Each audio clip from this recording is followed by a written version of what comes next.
Hi everybody, welcome to my channel. My name is Lauren, if you're new to me, and if you are not new to me, welcome back. I'm so happy to be with you today, talking about all subjects: attachment trauma, chronic fatigue, chronic symptom healing, chronic symptom exploration, and alchemization through trauma healing.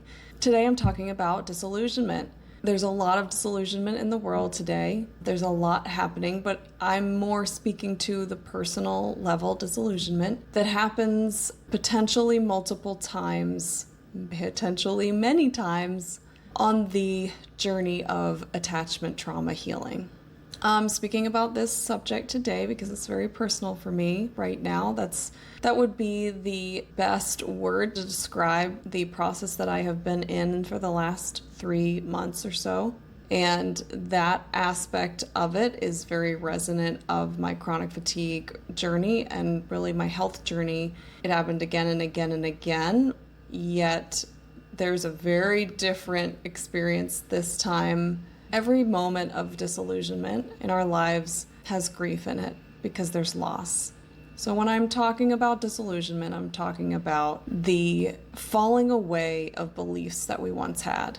And when you're on a trauma healing journey, that can be the very fundamental truths that you lived by, the very fundamental beliefs that gave you scaffolding and that kept you going when things were really, really hard and dark. The irony is the disillusionment creates, or I should say, brings up a lot of darkness in itself. And that's because of the loss. There is a giant loss happening. The loss of, first let me just explain the disillusionment that I'm in right now. Last video I talked about parts work. A lot of the protector parts that I have lived with that have gotten me through the hard times of my life, that have been the way I survived, have collapsed. And this happens from exhaustion. These parts, and I talked about parts work last time. I'll put a link to that video if you don't know what parts work is.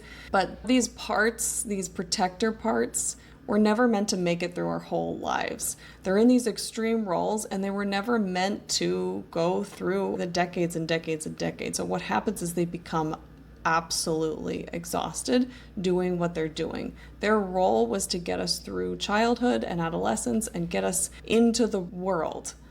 That was their role, and they played it really well. And when we show up with chronic symptoms, chronic fatigue, and debilitating illnesses of various kinds, it is a very loud message. These parts can't live like this anymore. They cannot go on. They are exhausted, they're depleted, they can't go on. The thing is, with this framework, one way to think about it is that when you develop chronic fatigue or chronic symptoms, it's these parts collapsing, but they are sort of holding on. They keep having to rise up again because we don't have a structure to fill its spot. So they have to keep pushing. And this is one way to describe the fatigue, is we don't know how to live without them. And this is why parts work, having that framework, is really helpful too, because it can just feel like absolute chaos without the structure. That's my experience. It's been crucial in this disillusionment period that I'm in now to have some structure and framework to fall back on. It brings a lot of comfort and reassurance during this time where all my internal structures that I've depended on are falling away. So, it becomes this exhausting experience for these parts. Were never supposed to go this long. But because trauma work and all this is not part of our culture, it's not normalized, we're all isolated and doing it alone. Like, it's just so hard. It just makes it an experience that it's like, it takes having a breakdown of one form or another for us to do this work. That's the majority of us. And one of the ways that we break down is health. Health is a breakdown, and it's a symptom of these parts can't go on like they are. But it's a process, a really big process, to peel away each part and create enough safety in the body through nervous system works, through de-shaming work, cognitive work of de-shaming, and speaking the truth that has always been in there and has never had voice. All of this work goes into starting to pull that sort of tangle apart. It's like, it feels like a tangled mess that we're beginning to pull apart. And it's a bit of an art and a science, because it's like, which string do I pull now? And that's why we need to learn how to get in touch with our body to listen. We need to learn how to listen to our body's symptoms through a certain lens of metaphor, and listen from a space of humility and curiosity. And that takes a lot of de-shaming and unburdening judgment and finding the source of judgment in our bodies. That's another part that we can work with. It's a big part, actually. But so they were never supposed to go this long. They were never supposed to live this long. So every time that they have collapsed in the past, I needed them to get back up. And I wasn't doing this consciously, because I wasn't always thinking about these as parts in this journey. But now looking back, I see these parts kept collapsing, and I didn't know how to function without them. I literally didn't. And just to give you an example, these parts are my people pleaser, my performer, my pusher, my problem solver, fixer. Those are the sort of big structural ones that have all collapsed. Now, I have been piece by piece allowing them to rest more and more over this journey, and yet they kept hitting times when they would collapse, and I would collapse when that happened, because they were the ones keeping me going. So especially the pusher and the problem solver. They were the driving force, and when I've gone into them, they like one of the problem solver, but like had these fists of like fury. Then they were like could not let it go when I initially started working with it as a part. And then there's one that's like more of a prodding energy and a judgmental energy, and there's another one that's like a pecking, that's a judgmental part that's just like you have to do better. There are all these parts that were like keeping me going, prodding me along, that it's like, again, this framework is so helpful for me, and I hope for you. I hope sharing this is helpful for you, is what I mean, because it depersonalizes it a lot. It creates some distance from it, that it's not just me, I'm the problem and I'm always doing it wrong. Well, that's another voice. And where did that come from? Investigating that. Anyway, right now, they all collapsed about 3 months ago. And for the first time in my life, I'm not forcing them to get back up. I don't want them to. And that's another reason why it's helpful to have this framework of parts work, because I can see them as what they are, as these parts, because otherwise I would just be like, oh, I'm just not myself. I don't know who I am anymore, and I don't. And that's the thing. These parts are so intrinsically part of our identity. They've been part of our reality since we were teeny tiny. And they come online at various times, but they always have roots back when we're really little. Sometimes they can come online in your teenage years, or like early 20s even, or sometimes they come on when you are little, like 8, 9, 10, but they might have roots when you were 2 or 3, 4. That's an aspect to really investigate when we're working with these parts, is like what the origin is connected to. And that's the wounded inner child that we want to get to underneath the protector part. The protector part may have been like incited at a later time in your life when something kind of clicked. It perceived us as collapsing and not making it in some way. And it was like, I have to take on this extreme role for you. And inevitably, they always are helpful. They always are helpful for getting us through whatever we needed to get through. But then the suffering comes later, when they are playing their role in such an extreme way that it's creating a profound level of fatigue, exhaustion, or creating other problems. So what's happened for me in the last 3 months is I don't want to force them back up anymore. I don't want to. And I believe what's happened is the self energy, like the authentic self energy, is stronger, is like strong enough to hold this now. But I will tell you, it is a dark space. The last 3 months have been incredibly dark, and depressing. Just disillusioning. There's no other better word. A loss of identity. I felt very apathetic internally and disoriented and directionless, purposeless. Like sort of the purpose that we hold on to get through our daily life has like just kind of fallen away as well. There's so many internal parts, and I couldn't even list all the things, the structures that have just fallen away. And it's extremely disillusioning. Disillusionment. That is like just the theme of my life right now. And it's been a process to get to a place of real acceptance. And I am close. I don't know if I'm completely there. I feel there now, but just wait till night falls, and then that's where all the darknesses come up. So what's happened is the perception for me has been now these parts have collapsed. It's exposed all these wounded inner children, and now I have like a pile up of all these wounded children and collapsed and distressed parts that need to be tended to one by one. And I can't tell you how many times in the last 3 months I've just gotten so overwhelmed, because it's like every time I go in, it has felt like every time I go in, there's a new part, and I haven't finished with the other part that I opened up and started to work with the other day or yesterday. And last week, it was just another moment of like, I am just so overwhelmed.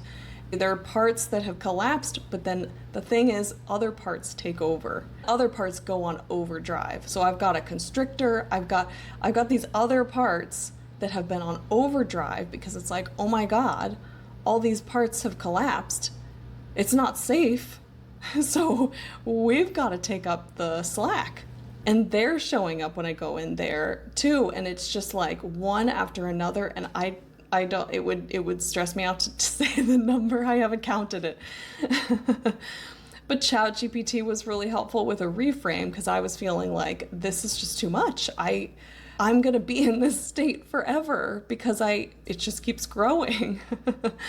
And it was helpful with a reframe, because it said, what if they're not thinking about it like a pile up of parts, but as the idea that your authentic self has become strong enough to hold the space for those parts, and now these parts feel safe enough to show themselves. And that resonated when it said it, and I was like, okay, I'm going to work on taking this in. I'm going to work on taking this idea in, because I think it is true, and that has helped. But the grieving, I just want to say, because part of disillusionment, a huge part, like I was saying earlier, is grieving. There's grief, and there's anger. There's grief and anger. There is grief and anger. Shame can pop in plenty, and thoughts of what we're doing wrong to be in this space. That has been a less loud part for me at this point than the grief and anger. But the anger, it's funny, I've done a lot of rage work and anger work, but this anger that's coming up now is getting stuck. Like I know the feeling so well from my adult life and earlier. It's just like that feeling of repressed anger and what it feels like in the body. It is like just the most miserable physical and mental experience, in my opinion, of collapsed anger. You're heavy, irritable, apathetic. The heaviness is so profound. Gut stops working. Gut is a whole other subject that has been in tandem and parallel in this time for me, and coming to terms with my gut health. That has been a little bit on the back burner. I haven't faced it. There have been years I've been so focused on trauma healing on its own, and it needed to be that way. But the gut has arisen as like, now's the time to deal with it, because it became unlivable. So that might be, that is a video for another time. but gut symptoms rear up. When anger is not moving, the gut suffers greatly. The heaviness, the lack of motivation, depressive symptoms like messiness or things that need to get done aren't getting done. Those depression feelings, that's suppressed anger. That's anger that's not moving in combination with grief that's like hovering here as a cloud and it's here. You're in the cloud, and grief, because grief is more than tears. It's so much more than tears. It's that heavy, heaviness can be, I needed more differentiating words than heavy, because there's a certain type of heavy that's grief, there's a certain type of heavy that's suppressed and repressed anger. To me, the biggest tangible, the palpable difference is repressed anger feels like your body is made of lead, and it's just exhausting to move your limbs. And then grief is it's almost like it's like a weighed down from the top, from up here. Yeah, that's a quick differentiation. But of course, our bodies are all different. So I just wanted to say that quickly. But the heaviness is so profound. And when you're in a space of disillusionment, and it's when you feel directionless, when you don't know who you are. And I just will say, and I need to hear this too, this is because it's a process. This is an identity structural change, complete identity structural change, which requires the falling away of the old structure and the building up of the new. But I don't know if you can see, but the falling away of the old structure and the building up of the new. But there's this big gap in between where things are falling away and you're not seeing any new yet. This is so much of the chronic fatigue journey. This is a way of describing the whole thing. Because once you hit the place of chronic fatigue and you're okay, I need to go on a trauma healing journey. I'm going to do the somatic work. I'm going to do the cognitive work. I'm going to do the emotional work. It's now we're going in for the parts to fall away. Now the falling away is starting. It already has started. It's once you get into the chronic fatigue space, it's so much has fallen away because all these parts have collapsed. And now you're in this cocoon. And I have another video on the cocoon phase, why it's so important. It's so, so important. But what is the cocoon? It's all the external has fallen away. This is not necessarily the same as parts, but it can be. Because we're so exhausted, because these parts are so exhausted, they were never supposed to be going this long. The whole process of chronic fatigue healing and trauma healing journey can be a process of disillusionment. Disillusioned with who am I? What is my life? Am I ever going to heal? All the things that we believed about ourselves, now I'm needing to call into question consciously. But then there can be these other times when things just happen on their own, in the background, because there's always more happening. When you're on this journey, there's always more happening under the surface than we can see. And we can see a lot. We can see a lot that's happening and shifting. It's a tip of the iceberg metaphor. It's we're seeing the tip of the iceberg, and underneath there's this huge glacier. And it's moving and it's changing. Things are shedding and taking new form, but it's all on the unconscious level. So disillusionment is a key part of this journey. It's an inescapable, I think, part, because it's a falling away of the old, all the old structures that we once were, the ways that we survived, all the things that came into place, the things that we learned that our childhood environment needed to survive, are needing to fall away because they are creating such a burden for us if they're not authentic to who we are. And they're usually not. These defenses are not authentic to who we are because our authentic self is free expression. And a lot of times these defenses are all the things we can and cannot say, the rules that we live in, the box that we learned that we had to live in. That box has to fall away for us to get in touch with who we really are. And that, to me, is the big dream, the big purpose that we're embarking on in this journey, is to discover who we really are. Who am I? I've never known. I've known but not known. And there are all these parts through life that we get in touch with, this is who I am. And we do so much of that work in teenage 20s, but when we've got trauma, there's a whole other, like a deeper, deep part of that work that opens up whenever like sort of crisis hits, usually, like with chronic fatigue or chronic illness of some kind. So the overarching story is we're having these false parts of us fall away. The self is getting stronger. And what that means is my capacity to tend to myself is growing and growing and growing, and to see the reality of myself and the people in my life.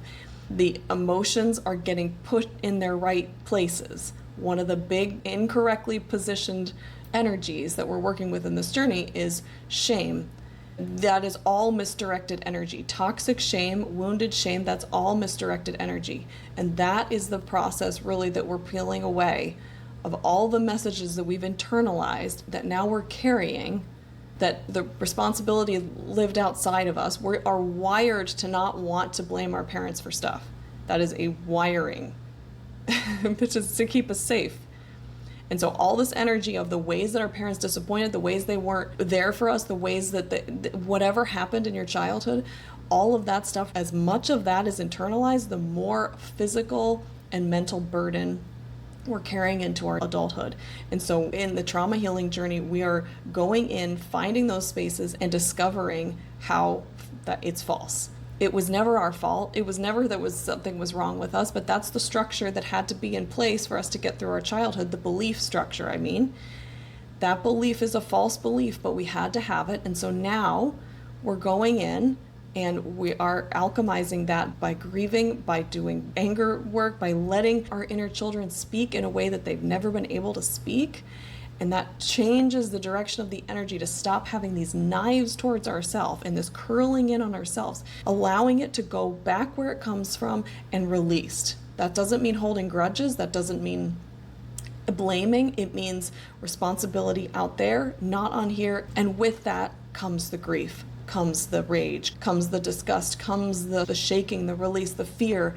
Whatever release is going to look like, that's the shedding of that, because it's like it hits in a moment and it's like that's when it comes. Or it's subtle, like a welling up of eyes or a feeling in your throat. Like all of a sudden, viscerally, you're feeling in your cells some truth that you couldn't access before, but it's a profound truth about you and who you are in this world.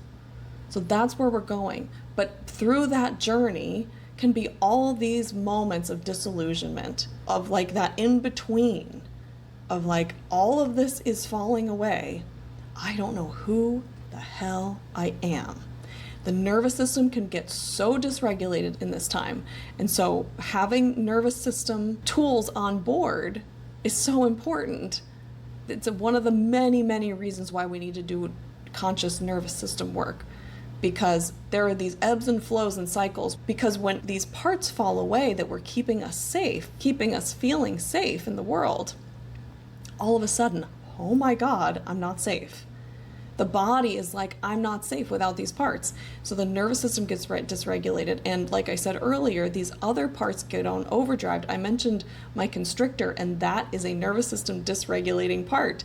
It's a part that has me wrapped up in this snake-like feminine figure, completely concealed, and it like she literally like constricts my breathing, and on my nervous system, the tension in my body seizes up.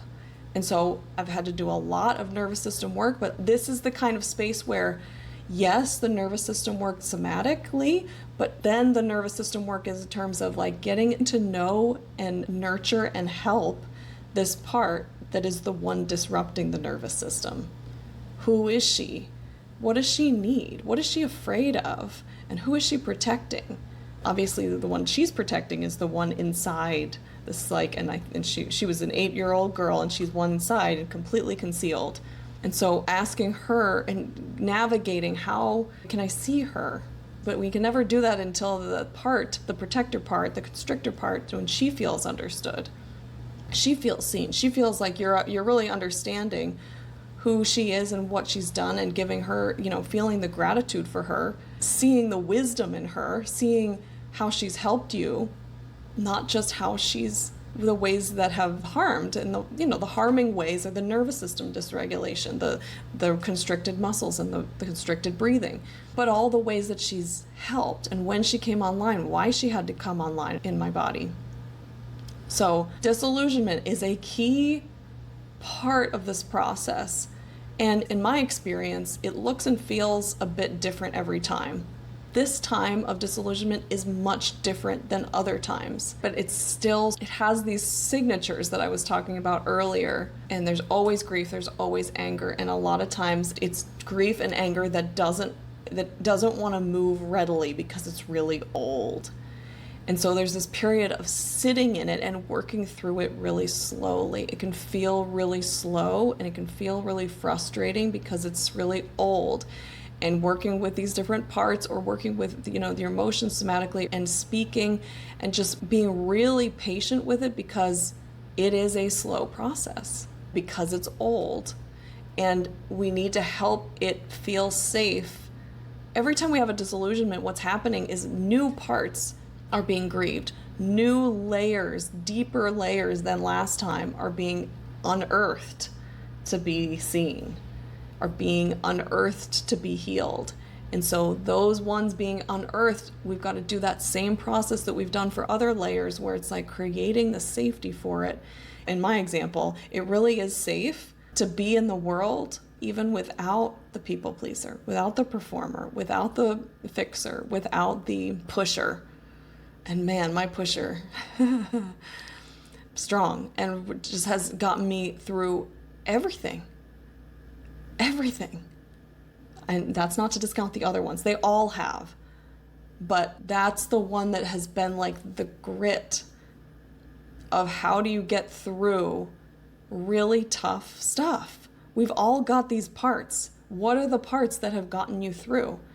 And when those collapse, what happens? It's a huge identity shift. But the shift implies the positive part, where you're like building the new, or like getting in touch with the new. But there's this long middle part.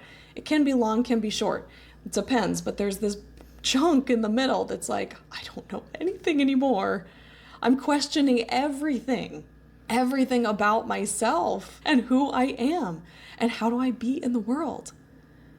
The funny part is that most people probably can't even notice that I don't have those parts online, but I sure notice.